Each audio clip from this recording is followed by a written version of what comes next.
What's up, everybody? Sports Counterpoints podcast. I'm GB, aka G40. You got Coop up here, got Brian. We back at it to Sports Counterpoints podcast. Today is July the 6th, 2023. We're talking about some NBA free agency, the Lakers, the Warriors, Dame Dollars trying to be up out of there. Finally, maybe some mention of Ohtani and even some golf stuff if we get there. So starting with NBA, man, free agencies happen. What do y'all? Let's just get the Lakers out the way, man. What do y'all think about these moves that they made? Huh.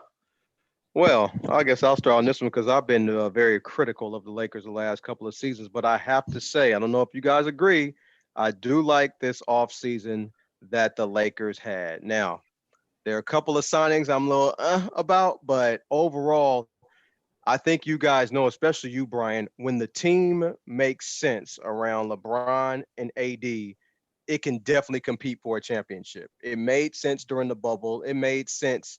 I think the year after, I think Solomon Hill ran to LeBron and then kind of ended the Lakers season in that. But with Russell Westbrook, we both agree, and Beverly, the team didn't make any sense. This team, in my opinion, makes a lot of sense. I like that we got Rui back. I've never been a Mo Bamba fan since college. I never see him dominate a college game, so I never liked him as an NBA professional. Jackson Hayes gives us some size at center, so I do like that signing. Torian Prince, another guy, a role player I like. Austin Reeves, I like Austin Reeves. I think the deal Heck was yeah. reasonable.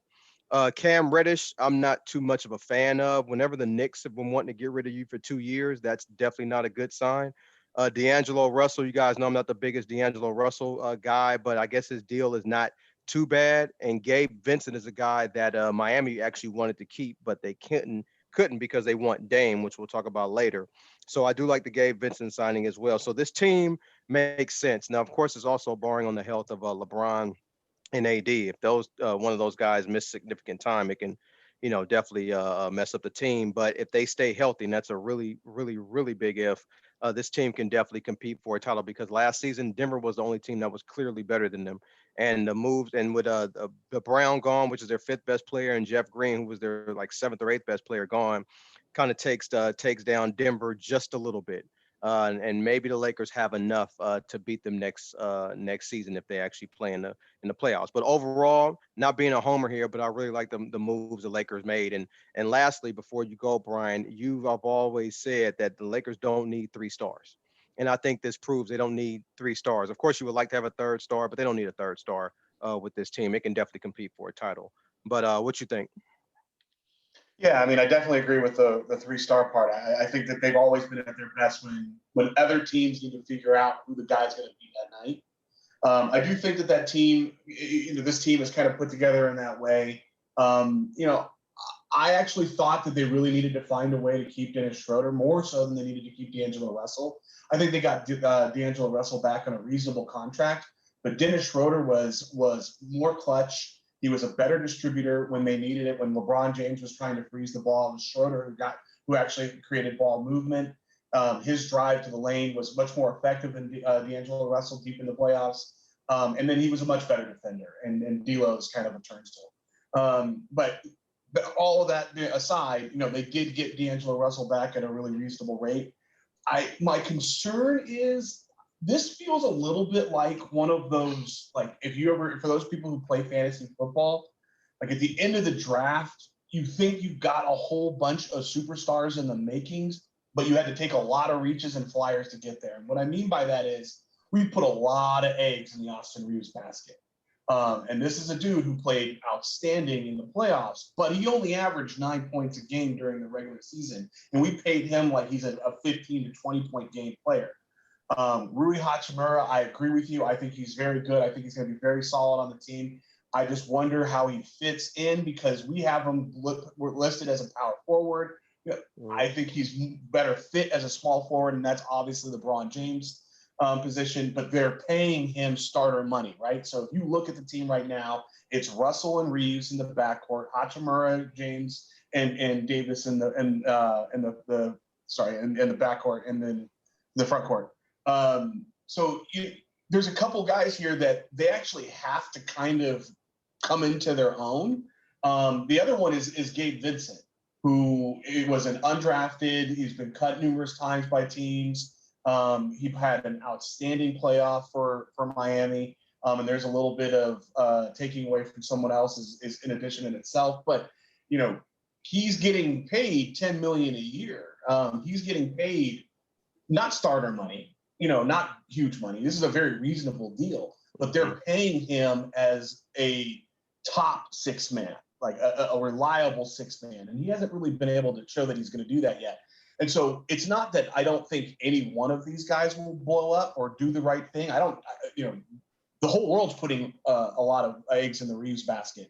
He's representing the USA now in FIBA. He's becoming a highly publicized and endorsed athlete. So the Lakers are not doing something that's out of character or anything like that's so crazy. But when you have Hachimura, Reeves, and Vincent, and you're kind of relying a little bit on Russell getting past his woes of the postseason, not the regular season. He played really well. The regular season, that's a lot of ifs. And they need at least 2 or 3 of those 4 to pan out in order for them to get to where they want to get to. It can happen. It happened for Denver this year. There was a lot of ifs for that team. They all panned out. They got hot at the right time. They won a championship. Other players, Jared Vanderbilt, I actually like how he fits on the team as a defensive 3-and-D guy. He just needs to hit a few more threes. He got a little cold towards the end of the season. Jackson Hayes, I really have not studied him, but all I hear about is that he's got a crazy bounce, that he's active, and that he brings a lot of energy. The descriptions reminded me of a younger version of Dwight Howard, not Dwight Howard in his prime, but Dwight Howard with his energy and running the court and playing that. So, hopefully that works out. But at $2 million, why not take a shot? The thing that I was just looking at, and I was telling you guys before the show, is that they've already got 11 players in the contracts, right? And then they've got, cap holds for a bunch of players, Carmelo Anthony, a whole bunch of these other guys. But the main one is they have to still sign their rookie, Jalen Hood-Schifino.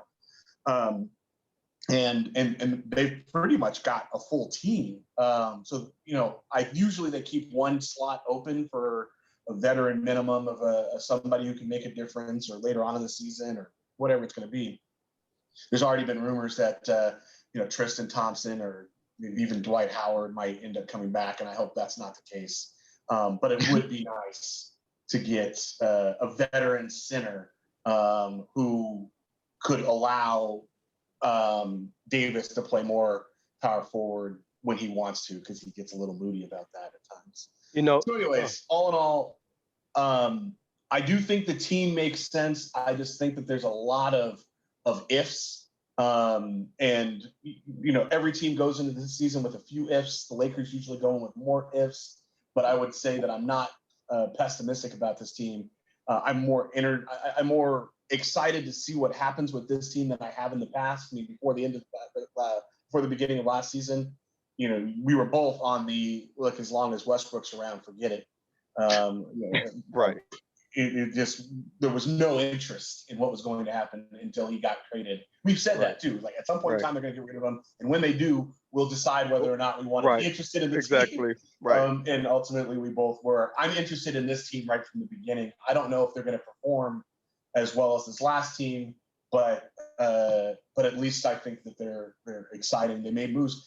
The one thing that everyone's giving them a lot of credit, and I don't know if this is a good thing or a bad thing, is they made all their deals in like an instant. Yeah. Right. The ability. Today was the first day that you could actually sign people, but when they had the window where you could actually negotiate and agree to deals, it seemed like 2 days into that they had an entire roster ready to go. So anyways, I'm excited. We'll see what happens. I am not by any stretch of the imagination suggesting that they have built a no doubt championship team, because they did not.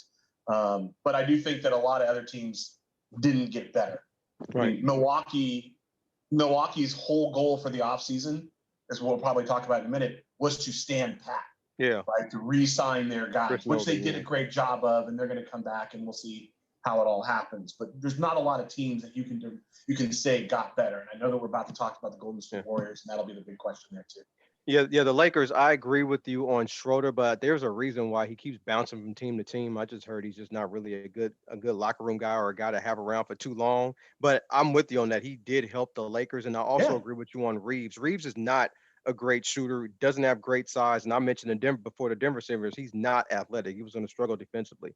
So yeah, you're relying on a big if for him to step up some way somehow to provide production. Because if you look at his stats over the last 2 years, I mean, he averages less than Matt McClung, which I didn't know.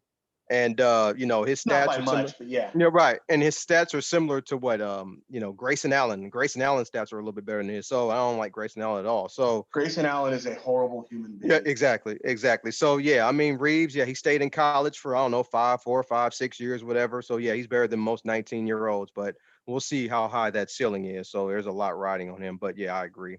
Other than that, I don't have anything else on the Lakers. What about you, Glenn? You got anything No, on their I think moves? you guys said it, man. What about I don't really know all these guys well enough to know. I saw Gabe Benson obviously because of the finals.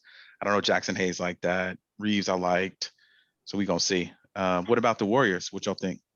Yeah, what you think about the Warriors, B?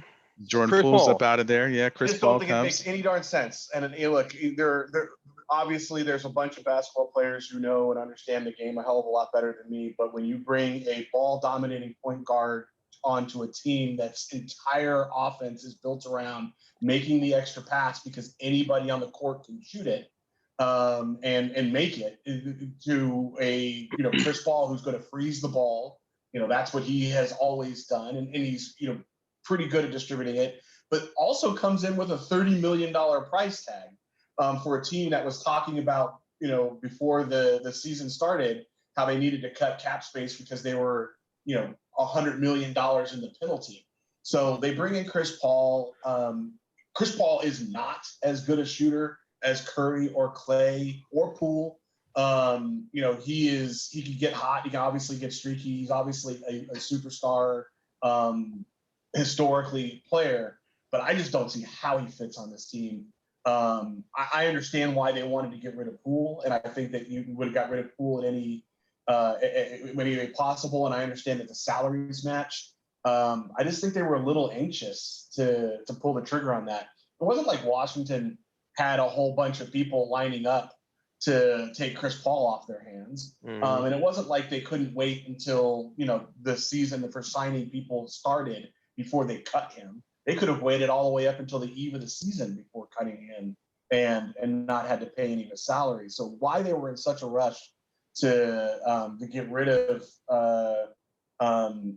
Chris Paul and made the trade for Poole, because I don't think any of us believe that Washington believes they're going to be good. They believe that they filled some cap space that they needed to fill, and they've got two shooters in Kuzma and Poole who are going to go out there and probably put up 96, 98, 100 points, 110 points, whatever it is. They're going to put up points, but they're going to get blown out of most games because they don't have anybody who's willing to play any type of defense. And I think Kuzma is a great player as a third guy in a team. He is not the guy that you build your team around. So, yeah, there's that. It's not like they just want to get rid of Poole. Yeah, they definitely wanted to get rid of him. Like, they had no yeah. interest in wanting him. I think they probably would want to get rid of Wiggins too. Yeah, But then, Rick.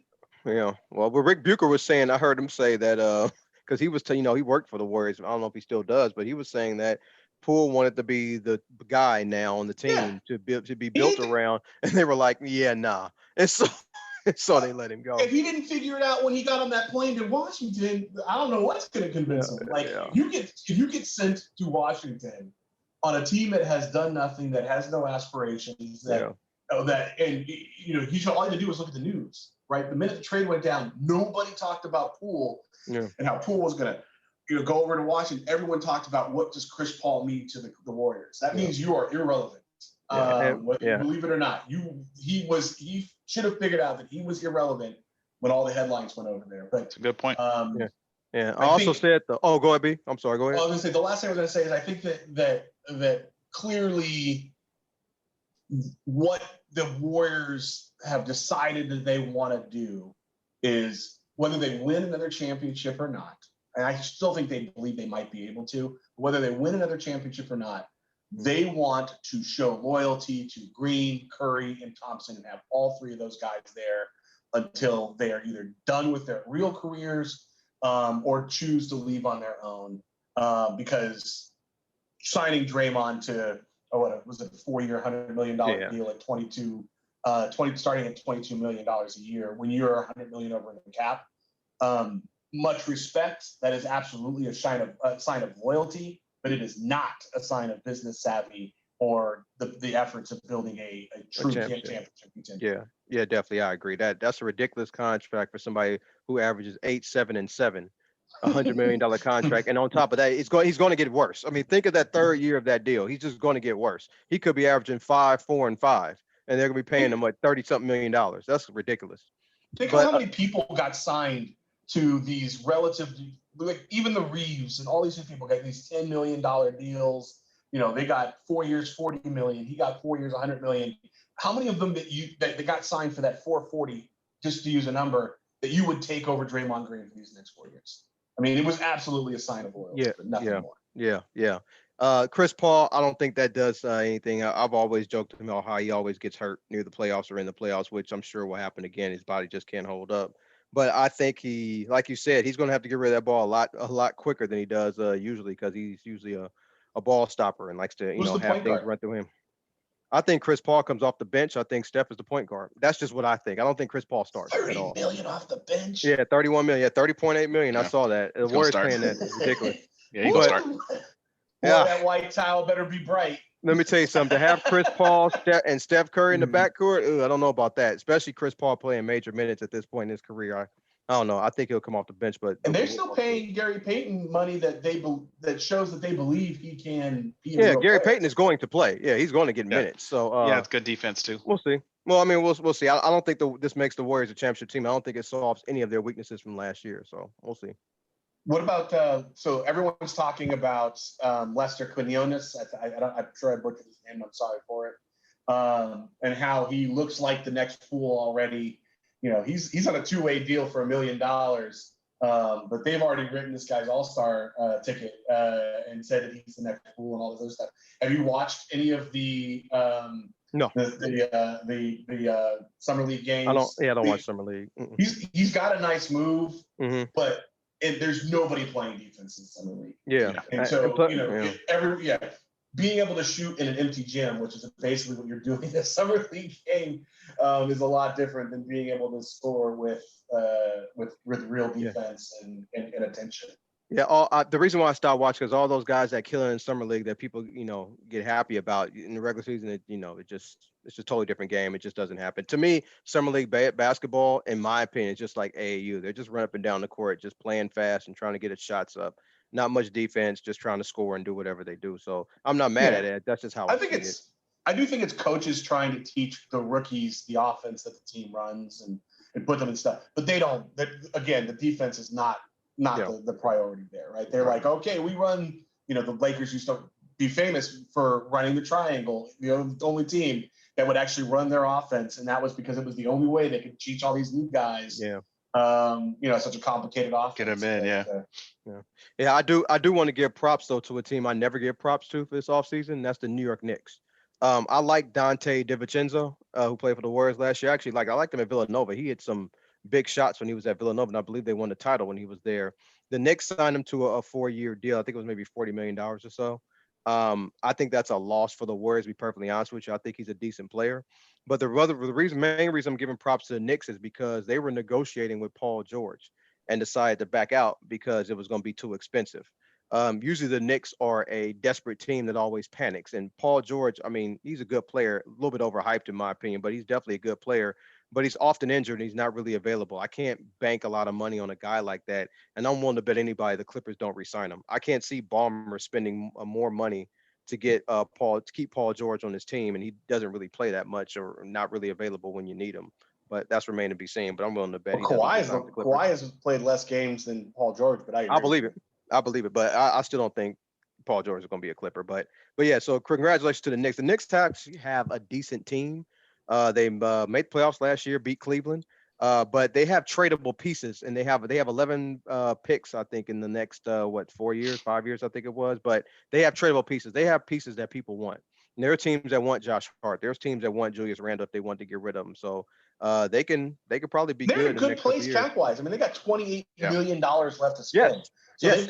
they've got a solid offensive team that made the playoffs, that just added Dante DiVincenzo, and they've got $28 million more to suck up salary cap. So they're one of those few teams that can make a stupid trade. Yep. And the stupid trade a lot of people think that they're going to make though is the one to get what's his name down south, the big dude who eats too much. Zion? Oliver Miller. Zion. Oh, No, my Zion. bad. Yeah, Zion. My bad. Zion. No, Oliver Miller. Yeah. The Knicks, though, real quick, though, Jalen Brunson's contract, I didn't know it. Jalen Brunson's contract goes down next year and down the year after. That's usually the opposite. They always go up. So they'll have more room to play with, which is actually pretty good. And they got 4 players off that Villanova team. Oh, word. Okay. Oh, they got Josh Hart now, too. That's right. Hart, Brunson, DiVincenzo, and there's one more player. Yeah. So, Brian, maybe you could tell me what the hell the Houston Rockets are doing. Looks like they're just throwing around money with no plan. So I honestly believe, so they've got 14 million in cap space. They're they're in a pretty good, a pretty good position cap space wise. But I honestly believe that they knew in their heart of hearts that they were going to get what's his name back. They were going to they were going to get James back, but that nothing explains or allows. And I know we have friends who really believe in Fred VanVleet, but $40 million for that dude, I'm sorry. It was like 3 years. It was like 3 years, 130, if I remember, or something like that. It was something astronomical. It's 3 years. What is the total on it? 3 years, 130 approximately. 130. It goes 41, 43, 45. That's crazy. Yeah, 3 years, 130 is basically the number. But I don't think he's a bad player. I'm not trying to hate on Fred VanVleet. Right. There's just a big difference between value and cost. And there's a gap there. And we were talking the same thing about Draymond Green. Draymond Green is a good player at 8-8-8 or 8-8-9, but at $100 million, he's not a value at that number. Yeah. I think Fred VanVleet has that same problem. $40 million for him, I thought was just outlandish. So, and the rest of their money goes to Dylan Brooks, who's another guy at $21 million, $22 million. He's not bad. I just don't think he's a $22 million player. Like, tell me right now, would you want to take a bet on Austin Reeves at 16 or Dylan Brooks at 21? No, I'm taking Reeves. That's too much. Yeah, I'm not taking Dylan Brooks for that. No, I can't. Yeah, it's a whole nother player's salary. No, I can't. What about the Dame saga, man? Dame's been loyal always, never was trying to make it's like, I'm not ring chasing. Glenn, I don't want to interrupt. I gotta say one last thing. Russell Westbrook got the deal he deserved, 2 years, $8 million. That's pretty much all he needs because he's been overpaid for at least a good 4 years for now. So, okay, and all right, he now got continue. it where he wanted it. He played good. He played good in the playoffs last year for them. Yeah. But Dame, he's the only one. He's the only one who played, and they didn't win anything. So I don't know how. I think they won that one game. Yeah, he was going off. They won that one game. That's not what the playoffs about. Bro. They still the Clippers. Yeah. So Dame, never forget. Finally, he puts out the word that he does want to look for a new team. A lot of people are saying it's going to be Miami. Dame has been nothing but loyal. Was always saying how he didn't want to ring chase. How everybody's moving around. Nobody. People are just moving so much. What happened to the love of the game? I think eventually it got to him. He said, man, let me get up out of here and go play with another star or something. So what do y'all think about Dame? What do you think happens to him as far as his next team? B, go ahead with that one. I think more important than where he ends up is what he deserves. And he deserves every person in Portland who's a basketball fan, gone to a game, worn a hat, worn a jersey, to walk up to him and say, thank you for putting up with this BS for as long as you did. Because that man, under numerous opportunities, said, I'm going to stick it out. I want to be here. I want to win a championship here. When everybody else in the world knew there was no damn way they were winning a championship in Portland, he said, I want to try and do this here. And finally, he's gotten to a point where the team has said, we're going to go with you. we're going to start trying to sign, we're going to build around Nurkic. We're going to build around Scoot.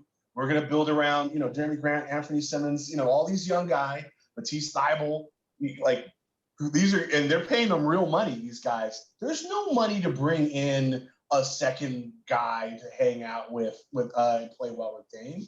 And so Dame finally said, look, I recognize what's going on, and it's time for me to go for both of us, right? This is not what I want to do. I don't need to be part of the youth movement. And y'all don't clearly want to win a championship, and I'm the old guy here. I'm not. And he said what he needed to say, because if he had been polite and never said it, they wouldn't have traded him, because they would have done they would have said, oh, we can't trade Dame. They would have just put it, both sides of that equation would have been pissed off. He deserves to, and I hope he doesn't end up on a West Coast team that can come back and haunt the Lakers, unless it is the Lakers. But he deserves to have an opportunity to compete for a championship. Just play meaningful games. Play some bigger playoff I would games. hate to see it as a Laker fan, but if he were the guy going to, Golden State, I'd be real damn worried about the Golden State Warriors, because that guy's got ice water running through his veins. I don't care if he's 80. Dame just goes into a game and gets into that mode. There's few players who can keep up with him. Yeah. Look, I said this, I don't know, a couple times, but Portland peaked that one year they went to the Western Conference Finals, and they ended up losing. That was the peak season. They should have just tried to retool. Then they didn't. They brought that same team back. It didn't work. They didn't had nowhere near the same playoff success, and they got rid of McCollum, and then I guess the wheels kind of fell off from there. Which is another reason why I would say it doesn't matter why Portland. I don't know why Portland always fires coaches. They're not no close to winning the title, no matter who's coaching that team. But for Dame to stick it out as long as he did, I mean, even I'm sure he had people tell. I haven't sources, but I'm sure he had people telling him, just get that money. You ain't gonna win no damn title. And I think now he signed that contract. He knows he's not going to even be close to win a damn title, and so now he wants to go. And the word is that he played out the whole contract. He's only got one more year. No, he's on the extension. Yeah, he signed an extension. He's got one player. It's only one more this year. Yeah, after this year, he's got one player a year. That's it. Oh, okay, I didn't know that. Okay, so he has two then, this year and the player year. Okay, this year and a player year. Okay, so Dame's agent, according to everybody, is saying that he don't trade for him. He only wants to go to Miami. And I understand that Portland doesn't want Tyler Hero. I don't really like a Tyler Hero either. I think he's really immature as well. But I'm sure Portland is putting that out to tell Miami, you better come with a better offer or get a third team involved, because we're not taking Tyler Hero. And in the NBA, I think we've all seen this. The star player goes where he wants to go. Carmelo demanded to go to the Knicks, he went. AD wanted to go to the Lakers, he went. Harden wanted to go to the Nets and 76ers, and he went to both of those teams. KD wanted the coach and GM fired and wanted to go to Phoenix. He went to Phoenix. He wanted Monty Williams fired. He got him fired.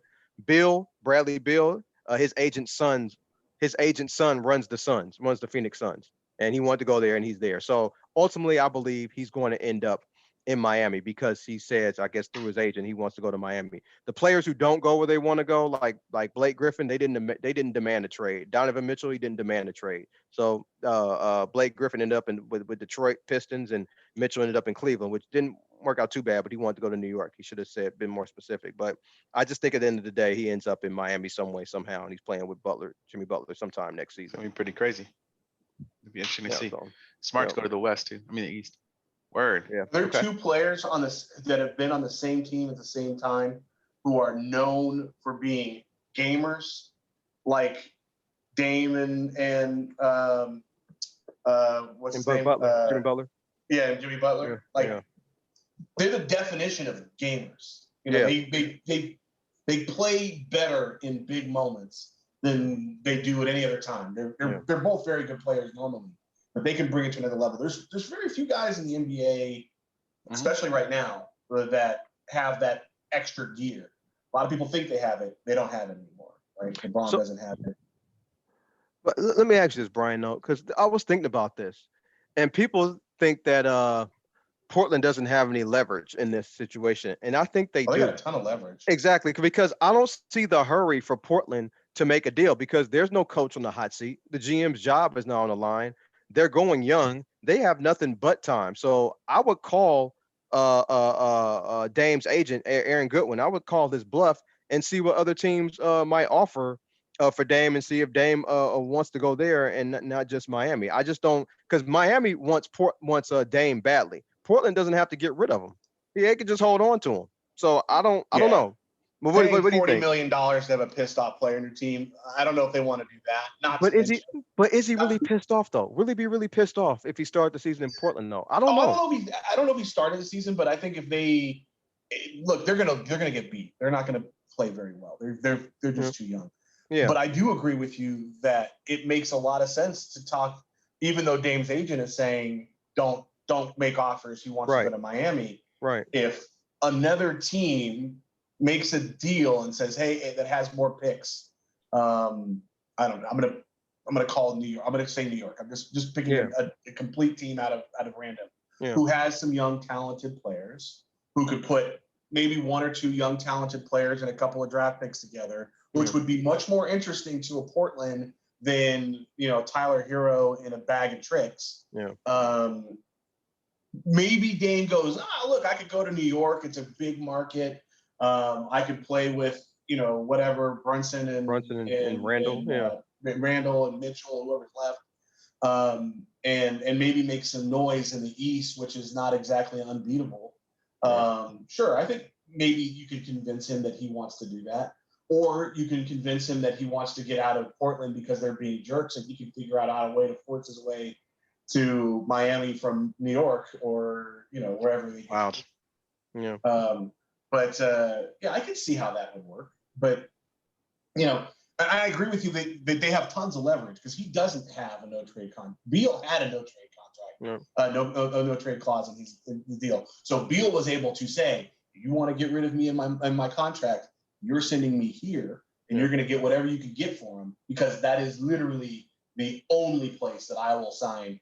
He had leverage, which Dame does not have. Yeah. Well, and what do you feel? I guess this is my last basketball. How do you feel about the Boston Celtics? Because to me, getting a player like Kristaps Porzingis, and let's just be honest, he's been passed around the league like a blunt. I don't think that means you're just a NBA championship contender. I mean, they lost Marcus Smart, who was pretty much the tough guy on the team, and they lost Grant Williams, who gave them some size on that team. They replaced it with Kristaps Porzingis. I don't know about that move. I don't think that makes the Celtics better. But you have any thoughts on that, Brian? Well, Kristaps is expensive at $36 million. He's now the highest paid player on the team, even making more than Tatum. So Grant, I think, was a big loss. I think he's a player that most people thought is going to continue to get better. He was super exciting. He's super athletic. He is a player that will make noise in the right situation, and I think he might have found that in Dallas. But I don't think Kristaps is bad. I just think that because he had that injury history, and then when the smoke cleared, he ended up in Dallas. And I don't think Luka is good, and I think he has a cancerous personality. So I think that people are like, okay, now he got passed up over there, but is that really on him? I think time will tell. Sort of like what happened with Jimmy Butler. For a long time, we thought it was Jimmy Butler, and then we realized, no, it was the teams. Right? Like he was in a bad situation, and he was getting passed around from place to place. Kristaps is kind of the same thing. I don't think Kristaps is bad. I do think that he might be able to play well with Tatum, but he is not a center. And they're going to need Al Horford to play some major minutes because Kristaps is not a powerful big man. Yeah. So I don't know if it works. But I also don't think it's on Kristaps, and I don't think that this is there's any reason to slight what's going on, and I don't think he should take any fault for landing in Dallas because that's just where New York sent him. And I think history will tell, but I think Luka is going to go down as one of those personalities that doesn't create a winning situation. Kyrie signed a 4-year deal. You think he plays that out in Dallas? Because if it comes to shove, I think Cuban's keeping Luka and shipping out Kyrie if he has to get rid of one or the other. Sure, I think that's true. So let me preface this by saying no, I do not think Kyrie plays 4 years in Dallas. Me neither. Okay. I think it's very possible that both of them are gone in that period of time. Luka, because at some point in time, he's going to realize he can't sign Luka, can't control Luka, and that Luka's a jerk. And he's very valuable, and you can trade him for a lot because other people haven't quite figured it out yet. And so he's a very valuable asset that can bring a whole bunch in. Now, if you trade Luka, you're probably getting pieces, parts, picks, things like that. At that point in time, the Kyrie experiment is also over. And so if Luka were to go, I would expect that they would not want to pay Kyrie years 2, 3, 4 of that contract, and that's why they would send him. Yeah. GB, any thoughts on anything? Not per se. I think y'all got it, man. I ain't really been. He's just licking his wounds because he's old now. Yeah, I was tired from being out last night. Man, What about y'all have any other basketball thoughts before we?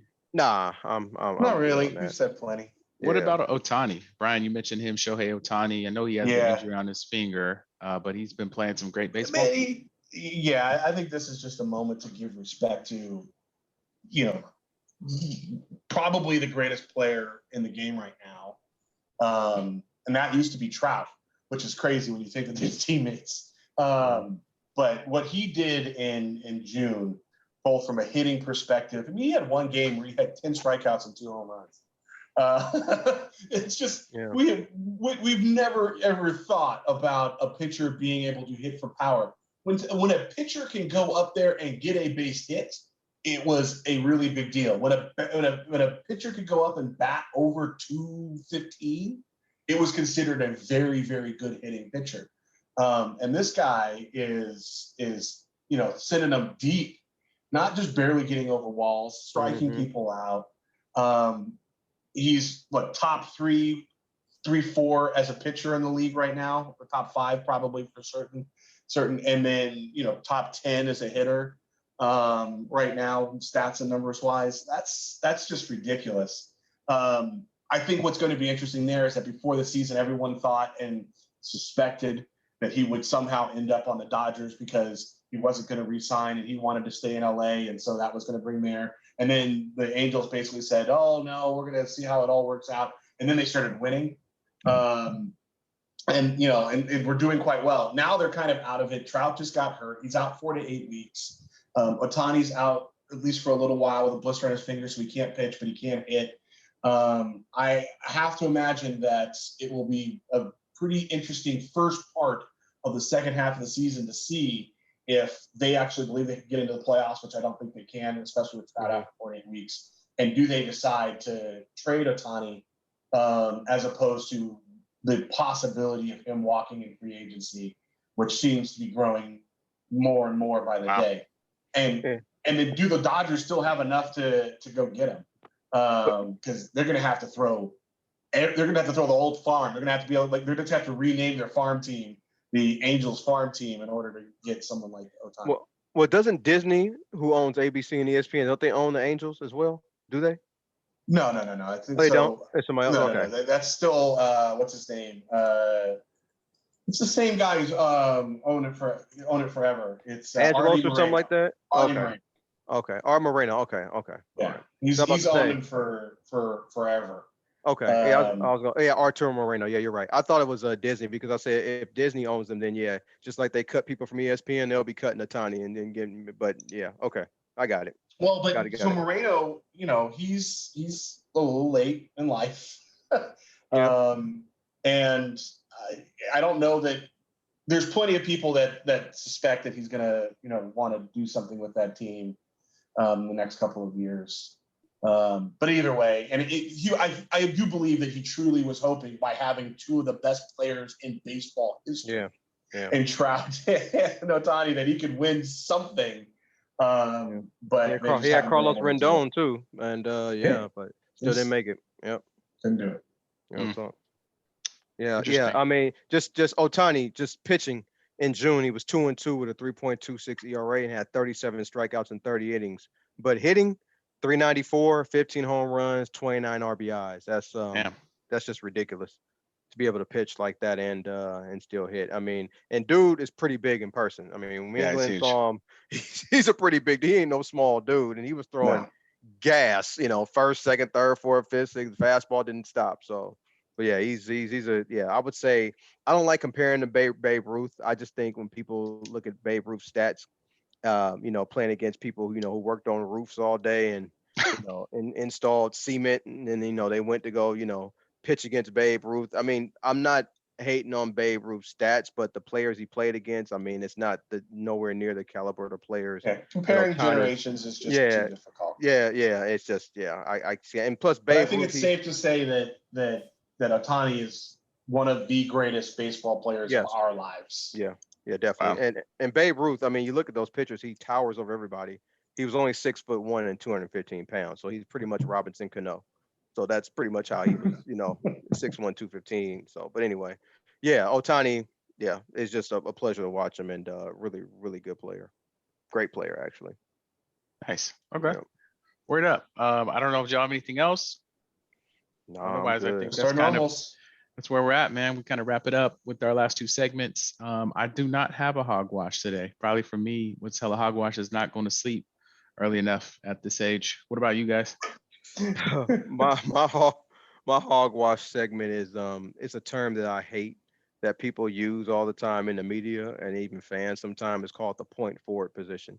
There's no such thing as a point forward. Just because you dribble the ball up the court past half court and pass it to the best player on the team doesn't make you a point guard. Point guard is a person that leads the team, can break down defenses, get to the basket consistently, and set up guys to score. Not dribble the ball up half court like Draymond Green and pass it to Curry. That's not a point forward. That's just a guy who just brought it up to half court to pass it to a guy. It started with Scottie Pippen, but he played with Michael Jordan. He brought the ball up to half court, passed to Michael Jordan. That doesn't make you a point guard. Scottie Pippen was a good player. He's not a point guard, neither is Draymond Green. So I hate the term point forward. It's a lot goes into a point guard, and I think it's disregarded when somebody calls somebody a point forward because they dribbled the ball to half court and passed it to somebody. So that's my hogwash segment. Point forward. B? My hogwash is about Wembayama and Britney Spears. Why in the world are we treating this kid like a rock star? I mean, we've had tons and tons. Chet Holmgren last year was basically the same player that Wembayama is. This guy's got team security around him all the time, smacking Britney Spears upside the head. But more importantly, why do we know about it? Like, how many times does security move somebody aside? And now we've got round-the-clock TMZ coverage, and people, and everybody who's around the situation has to issue a statement around whether or not it was a tap or a grab, whether or not she got backhanded or pushed. Whether or not it's the team security or personal security. It was the team security, but it's just a bunch of hogwash. That's what we're talking about. He's not even playing right now. But why do we give people platforms to make this kind of a mess? And I still believe that the kid is not going to be what everyone thinks he is. He's just too small. But going on. I just don't think we should be giving this platform to kids like this this soon. It's just dangerous. Yeah, I did think the story was funny though. When I found out Britney Spears got slapped by San Antonio Spurs security. That was funny. That was funny. Don't get too close. Poor girl. Yeah. All right. Word. Last bit of the show, minute to win it. As always, I just want to say thanks everybody for listening. I really appreciate you all. Looking forward to the NFL season, and hope you guys watch because I'm sure we'll have some really interesting NFL things to talk about. Definitely. Well, mine. I'm going to take a moment just to say thank you to Glenn, who just had a landmark birthday, as he called himself earlier, G40. But thank you for being a great brother, a great uncle to my children, great godfather. Great person and human being, and you always step up and do extra, and you're also helping us do all of this and making this possible. So thank you for all that you do. All of this is possible because you're a wonderful person. So happy appreciate birthday, you, big dog. Thank you. Yeah, appreciate birthday. You, big dog. Appreciate you. Yeah, I definitely concur with that. Definitely. you guys, GB, man. you do things that you do not have to do. And you still Man. do them. So No, we you do definitely none of it. appreciate you. Yes. Yeah. And the crazy part is he did grow up Mr. Not My Job. Yeah, I still But am. he's taken on Right. several. Right. I still am. No, I appreciate y'all, man. That Love is you real guys. talk. Yeah, it's cool to be here, man. 40 of them. So yeah. 40 laps around the sun. Yeah, appreciate it, man. Well, yeah, as always, with Sports Counterpoints, I'm GB, Coop, and Brian. We thank you all for listening. Check us out next week. This is July the 6th, 2023, and we will see y'all next week. Peace.